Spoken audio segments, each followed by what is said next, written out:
Hello, I'm Julie Swenson, Managing Director of Forward Theater Company in Madison, Wisconsin. And I'm Mike Fisher, a Milwaukee-based theater writer and dramaturg. I'm Jen Uphoff-Gray, founder and artistic director of Forward Theater Company, and this is Theater Forward, a twice-monthly conversation about theater from a local, regional, and national perspective. From Madison to Manhattan, we're excited to share insight into our own company while exploring issues surrounding theater in the Midwest and around the country.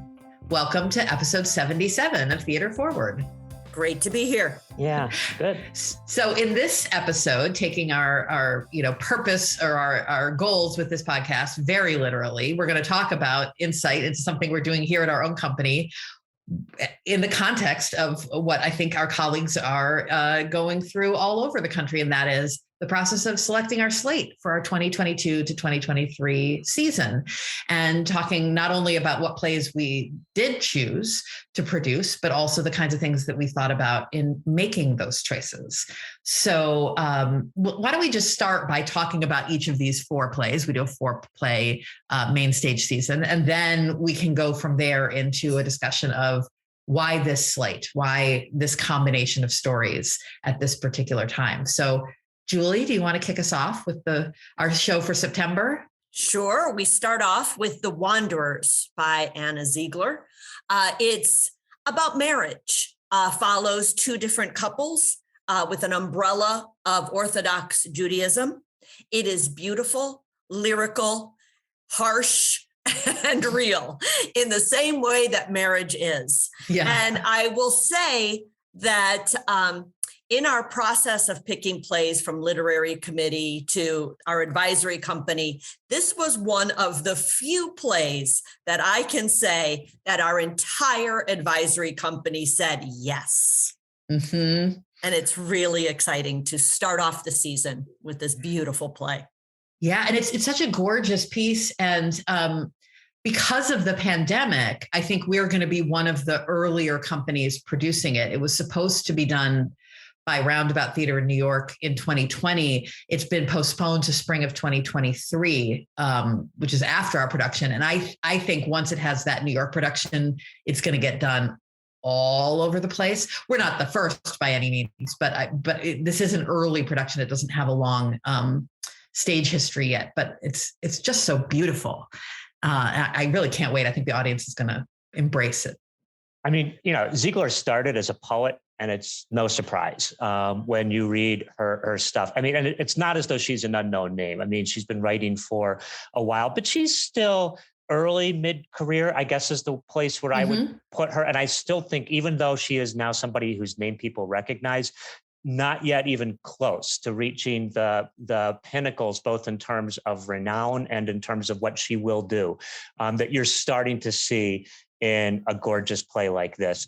I have not yet seen, I can hardly wait to see before it closes. Renaissance with Julie, I think, Ziegler's work well from there is in the midst, as we're recording this, it will be done by the time it drops, of doing a second Ziegler play, actually, which is, typical of the kinds of things she does. And it's true of the play we're doing. I mean, sort of gnarly, complicated, conflicted understanding of how relationships work and how difficult they can be, but ultimately with a very, I would say, uplifting message, a hopeful message about what we can build together as people. It's a great post-pandemic play too, for those reasons, because it's about overcoming and dealing with loneliness. Yeah, I'm so thrilled that we've got that piece locked in to open our season. And for our second slot, I want to talk about this one because it's the one I'm just so excited about this play. Our November show is going to be Feeding Beatrice by Kirsten Greenidge. And it is, we've never done anything like it. I got goose pimples on my flesh the first time I read it. And not just because its subtitle is A Gothic Tale, and it'll be the first sort of ghost story that we've done here at Forward, but because of how excited I was by the characters and what the play is grappling with. My best possible sort of pitch for it was actually stated by one of our advisory company members, Quan Berry, who wrote our most recent play, Medellinian Debate. she read this play, and when we were discussing it, she said, it's like Get Out meets Beloved meets A Raisin in the Sun. And who doesn't want to see that play? I'm so thrilled about it. And it takes me back because I think Greenwich is a playwright that really more people should know about, because she's been writing really exciting work for a long time now. And in this time in American theater, where I think there is a justified but way overdue attention being paid to Black American women playwrights. I think that she really belongs in those discussions. I remember first encountering her work back in, I think, 2006, 2007, when I had just returned to Madison from New York. And I was working with the Madison Repertory Theater, which was the sort of predecessor regional company here before we started Forward. And one of Kirsten's plays, The Curious Walk of the Salamander, was in that New Work Festival at the Rep that I was the line producer on. And I just remember thinking, this writer, I get this writer. I love what she's doing here. So it's an exciting, funny, complicated horror story in a way about a 30-something Black couple, contemporary, who purchase a fixer-upper house in a very nice white neighborhood, and soon encounter some difficulties with the house and with a young white teenager who starts showing up and hanging out with them. I could go on and on. I won't, but I am just thrilled that we are going to be doing this play, featuring this writer, bringing some of our favorite actors back to Forward to star in it. Can't wait. Listeners, go ahead, Julie. I was going to say that Forward always has a community partner, or there's a community outreach that we do for each of our productions. I'm especially excited about this one. We're going to be doing panel discussions about redlining in the state and in Madison in particular, and the inequity of home ownership for African Americans versus white. We're also going to be doing a panel discussion about the genre of African American horror, and something about Raisin in the Sun. Those have not been cemented, but that this play, we had to narrow down our panel discussion focus because there are so many wonderful things that we can take out into the world based on this play. I mean, I can't add to what Jen and Kwan, who perfectly summarized what Yes. what's going on in this play, have already said. But I will tell you, listeners who cannot see it right now, the always charismatic Jen Gray is as close to incandescent as I have ever seen her. And I have seen her get excited about a lot of plays in my time with Forward. And she is clearly just trying to burst out of her skin right now with joy and excitement. And that is where she has been with this play since the very first time we discussed it. It raises so many big issues, and it is going to be truly exciting to see what we do with it on our stage. Yeah, I can't wait. Well, Mike, tell us about our winter slot show, because I know this is one you're so excited. The one that was met with cheers when we picked this play. Oh, I mean, I saw, this is Airness by Chelsea Markentel.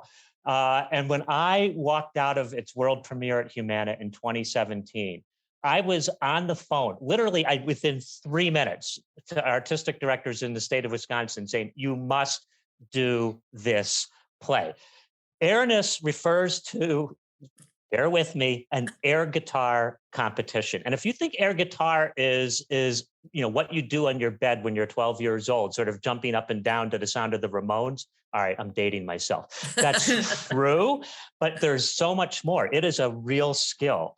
And coming up with what it means to achieve airness, that state of nirvana, where you hit the perfect performance, is not only true of the competition that will go on among different people in this play, but it's true of theater, and every actor's attempt in every single performance to achieve that nirvana that they never quite are able to reach. It is true of all of us in every walk of our life, where we're striving every day toward that moment of perfection, where we can live completely in the moment itself and lose sense of everything around us. So it's a beautiful metaphor for a lot of things. It is filled with joy.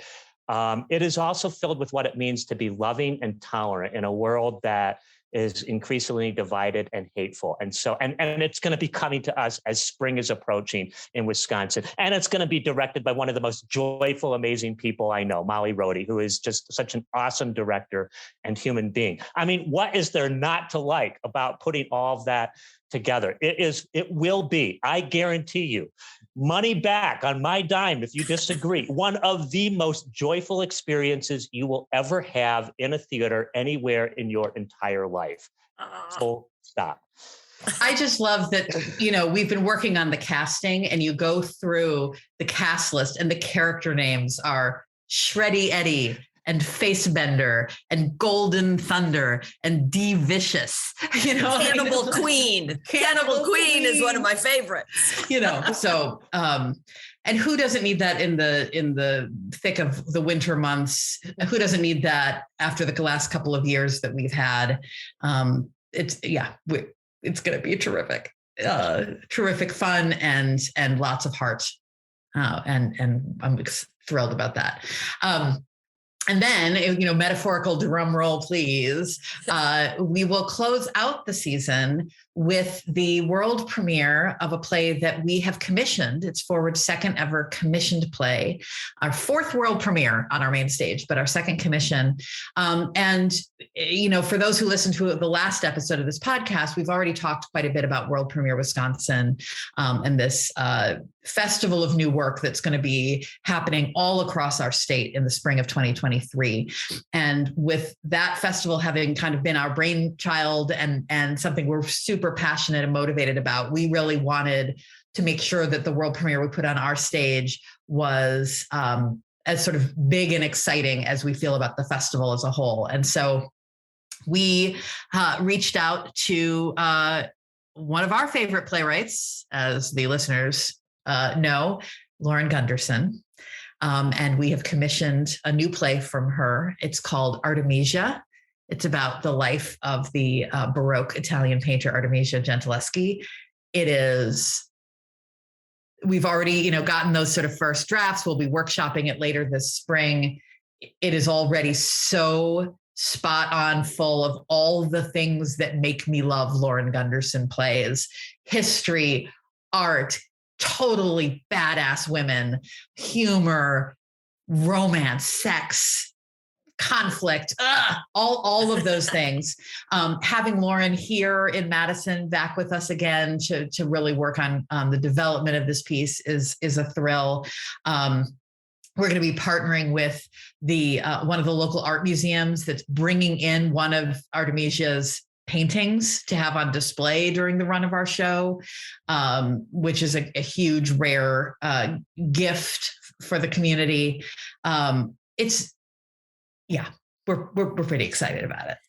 One of the things that I loved, if anybody follows Lauren's Twitter feed, she actually chronicled this play and the writing of this play, starting with, I got commissioned to do this play. Now I've got to do research and history.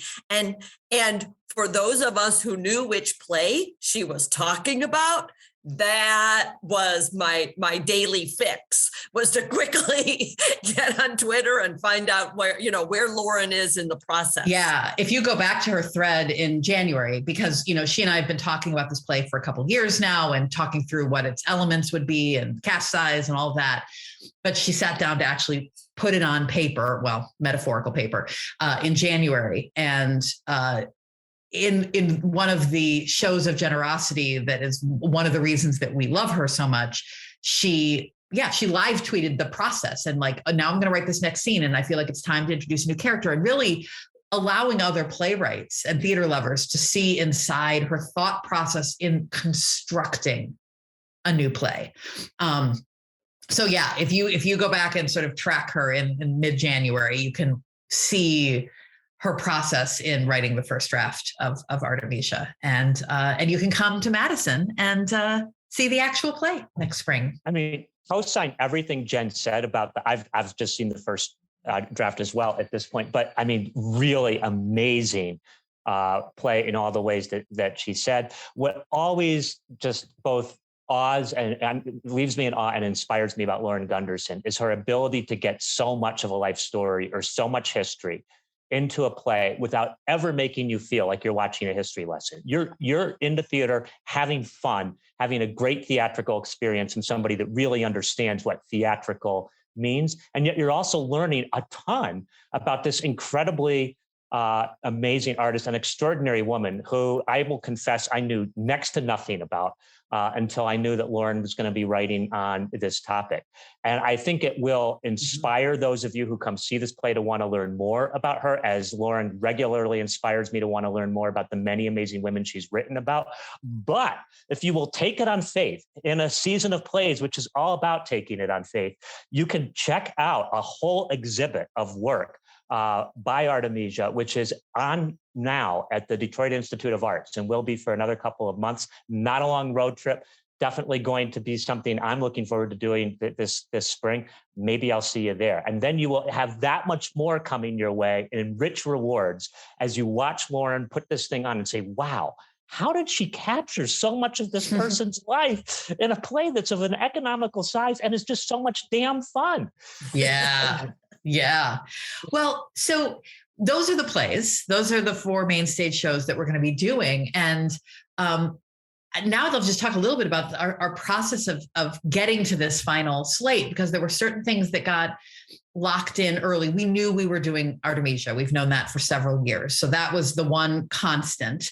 And I do think that the next thing that got plugged in was The Wanderers. But there was a lot of back and forth about those other 2 slots and decisions that had to be made. And one thing that we did preparing for the season that we don't typically do, and COVID was a big factor in this, is I actually put together 2 proposed slates, this one and one that was frankly more economical, smaller cast plays with smaller production budget needs. Right.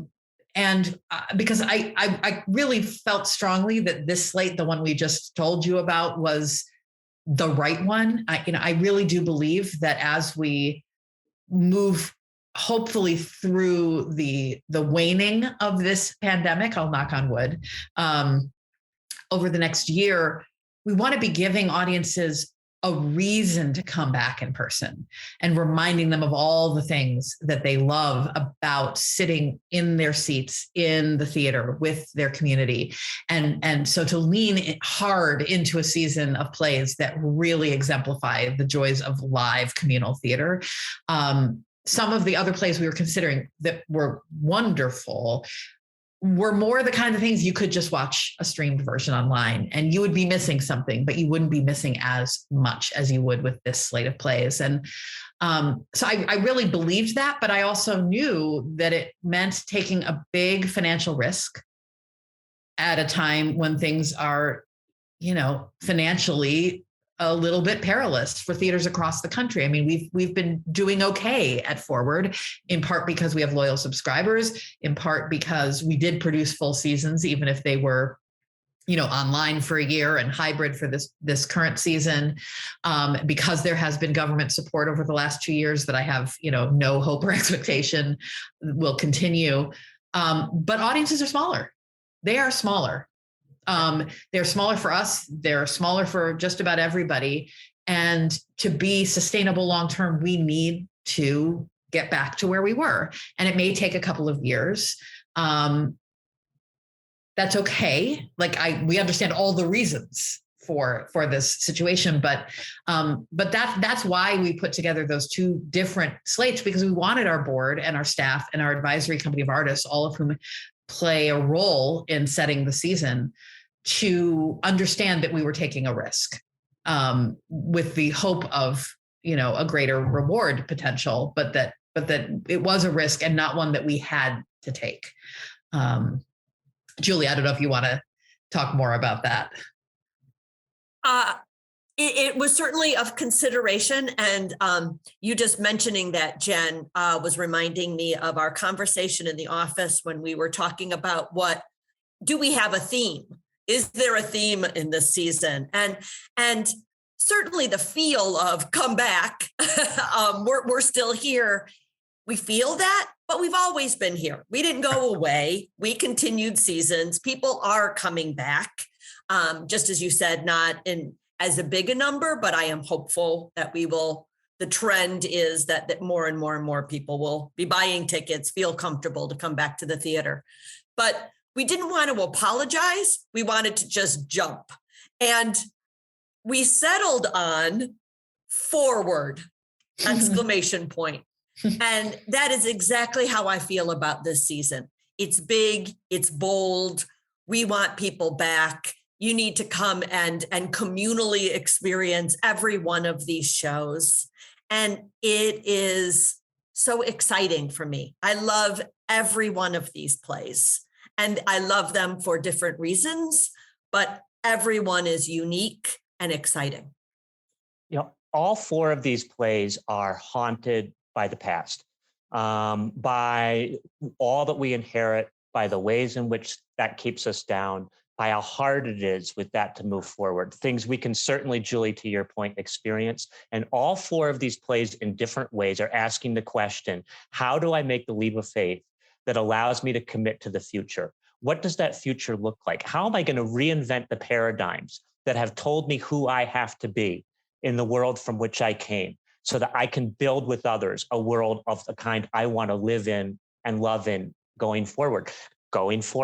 And that is, so you see that both thematically in terms of all 4 plays, and you see that in the resounding, and not because it wasn't an easy pick. I mean, both of Jen's slates were excellent slates, as she said, but there was a resounding, overwhelming commitment on the part of the advisory company, on the part of the staff, on the part of the board toward the slate we actually picked without any engineering by anybody. It just naturally happened. And it reflected an organization that is in sync with what Jen and Julie have been saying about moving forward as a theater company, but also completely in sync and down with what these 4 plays themselves are trying to say about our possibilities of making a better world. And I love that.